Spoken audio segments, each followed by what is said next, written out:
또 걱정스러운 인구 통계가 나왔습니다. 태어나는 아이는 적고 고령화는 빨라지면서 지난해 14살까지 유소년 수가 600만 명 아래로 떨어졌습니다.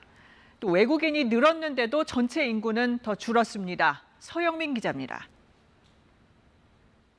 서울 화양초등학교는 지난 3월 문을 닫았습니다. 5년 전 150명 넘던 전체 학생 수가 지난해 84명으로 급감했기 때문입니다. 서울 도봉고등학교는 1, 2학년 없이 3학년만 60명 남짓 학교에 다니고 있습니다. 내년에 폐교 예정입니다.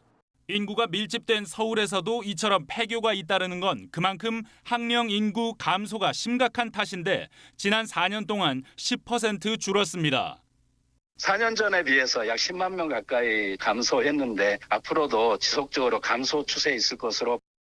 지난해 우리나라 유소년 인구는 1년 만에 23만 명 줄면서 600만 명 아래로 떨어졌고 반대로 65세 이상 고령 인구는 사상 처음으로 900만 명을 넘어섰습니다. 유소년 100명당 고령 인구 비율인 노령화 지수는 156으로 역대 최고치를 기록했습니다.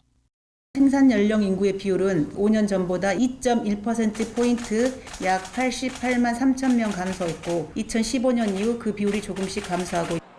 총 인구 감소도 눈에 띕니다. 코로나 영향에서 벗어난 지난해 외국인이 10만 명 넘게 늘었지만 전체 인구는 감소했습니다. 내국인 인구가 1년 만에 15만 명 정도 줄면서 5천만 명 아래로 떨어졌기 때문입니다. 통계청은 코로나 등으로 고령층 사망자는 늘고 출산율이 더 떨어지면서 총 인구가 준 것으로 분석했습니다. KBS 뉴스 서영민입니다.